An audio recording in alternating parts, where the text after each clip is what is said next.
برطانیہ پہلے اس جنگ سے آؤٹ تھا لیکن اب وہ خود اس میں کودا ہے۔ برطانیہ نے شروع میں بڑا عقل مندانہ فیصلہ کیا اور انہوں نے کہا کہ وہ اس جنگ میں حصہ نہیں لیں گے، تو پوری دنیا نے اس کو بڑا اپریشیٹ کیا۔ میں تو یہ کہوں گا کہ بہت سی جگہوں پہ وہ امریکہ کا محتاج ہے، اس نے اسے مجبور کر دیا اس جنگ میں آنے میں۔ ایران پاسداران انقلاب اگلا ٹارگٹ ان کا، اور انہوں نے اعلان کیا ہے کہ ہم پھر برطانوی جو ایئر بیسز ہیں اور برطانوی اڈے جو ہیں ان کو اب ڈائریکٹ نشانہ بنائیں گے۔ ناظرین، ایکسس آف ایول میں اب جو اگلا نشانہ ہے ایران کا وہ ہے برطانیہ۔ برطانیہ پہلے اس جنگ سے آؤٹ تھا لیکن اب وہ خود اس میں کودا ہے، اور وہ کیسے کود رہا ہے، کون سی ہے اس کی ایئر بیس سے کون سے جہاز جو ہیں وہ تیار ہیں، اور ان میں کون سے بوم جو ہیں وہ لوڈ کیے جا رہے ہیں، اور وہ کس طرح کی تباہی لا سکتے ہیں، اس کی ڈیٹیل تو میں آپ کو دوں گا۔ لیکن اس کے بعد وہ وہاں سے حملے کی صورت میں اب ایران کا جو اگلا ٹارگٹ، پرائم ٹارگٹ ہوگا، تیسرا پرائم ٹارگٹ وہ برطانیہ ہوگا، اور برطانیہ کے اس خطے میں جو انٹرسٹ ہیں، جنہیں مفادات اردو میں کہتے ہیں، یعنی کہ اس کے جہاں پہ جو اڈے ہیں، جہاں جہاں اس نے اپنی فوجیں بٹھائی ہوئی ہیں برطانیہ نے اس ایریا میں،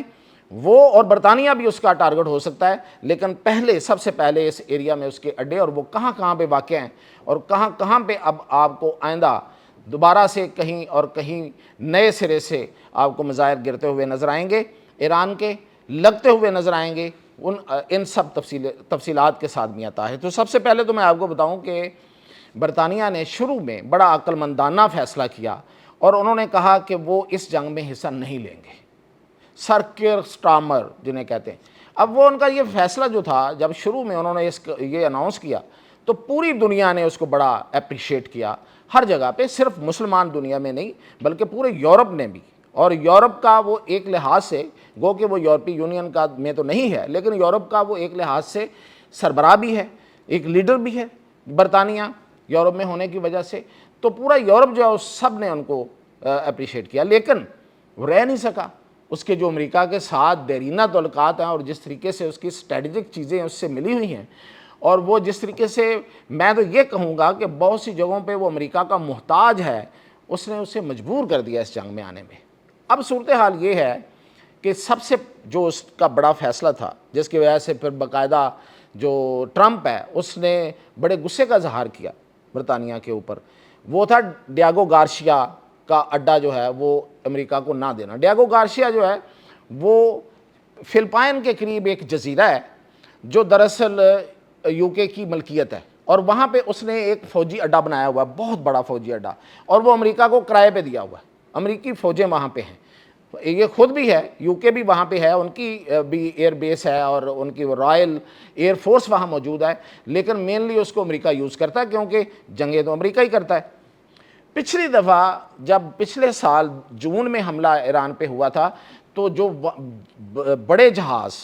بڑے بمبار جو تھے، جنہوں نے آ کے بقول انہوں نے وہاں ان کے جو ایٹمی پلانٹس ہیں ان پہ انہوں نے بمباری کی تھی، وہ وہاں سے اڑ کے آئے تھے، ڈیاگو گارشیا تھے۔ اس دفعہ برطانیہ کے انکار کے بعد ڈیاگو گارشیا کو وہ آپریٹ نہیں کر سکے، وہاں سے وہ اپنے جہاز نہیں اڑا سکے، اس کا بڑا افسوس تھا ٹرمپ کو، اور اس نے بہت دفعہ اس کا اظہار بھی کیا۔ لیکن اب برطانیہ جو ہے وہ اس میں آ گیا ہے، اس نے مصیبت اپنے سر خود لی ہے،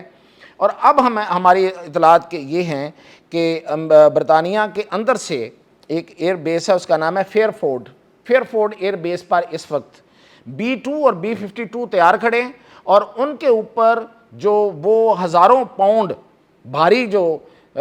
بام ہیں وہ لادے جا رہے ہیں، ان کے اوپر فٹ کیے جا رہے ہیں، اور وہ آ کے وہ ایران پر گرائیں گے۔ اور ظاہر ہے کہ بام تو بام ہوتا ہے، اور پھر اتنے بڑے بام، اسے دنیا کے سب سے بڑے بام بھی کہا جاتا ہے، اور وہ جو بام جہاں گریں گے اور کتنی تباہی لائیں گے، وہ انسانوں کو بھی ماریں گے، وہ وہاں پہ انفراسٹرکچر کو بھی تباہ کریں گے، اور کیا کیا نہیں کریں گے۔ تو جب یہ تباہی ایران کے ساتھ ہوگی تو پھر ایران پاسداران انقلاب اگلا ٹارگٹ ان کا، اور انہوں نے اعلان کیا ہے کہ ہم پھر برطانوی جو ایئر بیسز ہیں اور برطانوی اڈے جو ہیں ان کو اب ڈائریکٹ نشانہ بنائیں گے۔ تو وہ میں آپ کو بتاتا ہوں کہ وہ کون کون سی ہیں۔ یہ اسرائیل کے بالکل دوسری طرف، یہ بحیرہ روم کے ساتھ ایک علاقہ ہے جو اصل میں حصہ جو وہ بنتا ہے یونان کا، اسے کہتے ہیں سائپرس. سائپرس دو حصوں میں تقسیم ہے. ایک سائپرس جو ہے وہ یونان کے پاس ہے اور ایک ٹرکی کے پاس ہے. تو یہ جو یونان کے پاس سائپرس ہے اسے ہم سائپرس کے علاوہ اس کا نام قبرص بھی ہے. وہاں پہ 2 ایئر بیسز ہیں برطانیہ کی. ایک کا نام ہے ڈکھالیا, یہ 2 ڈسٹرکٹ ہیں وہاں پہ, تو دونوں ڈسٹرکٹ کے نام پہ اس کی ایئر بیسز ہیں, ڈکھالیا اور ایکروٹری. ایکروٹری اور ڈکھالیا دونوں میں رائل ایئر فورس جو ہے وہاں پہ بڑے ان کے جہاز کھڑے ہوتے ہیں, اور اس پورے خطے کے لیے انہوں نے یہاں پہ ایک دفعہ تو یہ اس خطے پہ قابض تھے نا,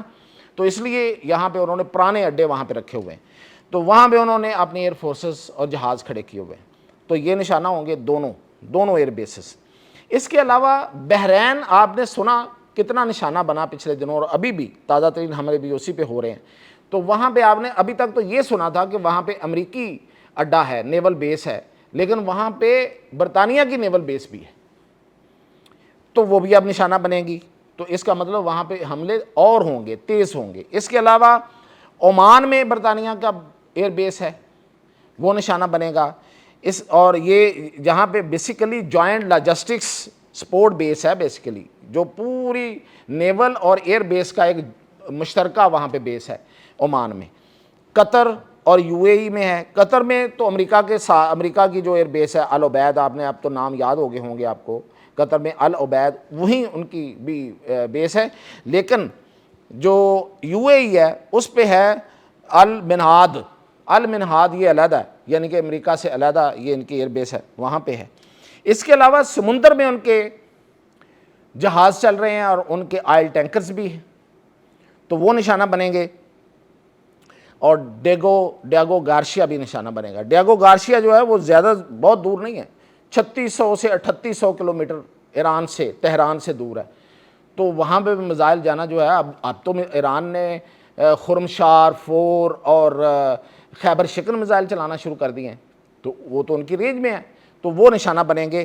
اور میں آپ کو بتاؤں کہ اس وقت خبر یہ آ رہی ہے کہ پاسداران انقلاب نے ایک برطانوی آئل ٹینکر کو نشانہ بنا بھی دیا ہے. ایک کو نہیں بلکہ خبر یہ آ رہی ہے کہ وہ کہہ رہے ہیں کہ 24 گھنٹوں میں ہمارے 4 میں غلط بیان کر گیا, وہ کہتے ہیں کہ پچھلے 24 گھنٹوں میں, یہ خود برطانیہ کہہ رہا ہے, 4 آئل ٹینکر جو ہیں وہ خلیج فارس میں نشانہ بن چکے ہیں پاسداران انقلاب کے میزائلوں کا. تو اب اگلا نشانہ پھر اگلا جو مقابلہ اور جو اگلا ٹارگٹ ہے وہ برطانیہ کے ساتھ ہے. اب برطانیہ کو اس فیصلے پہ پچھتانا پڑے گا. یہ تھی اب تک کی اپڈیٹ.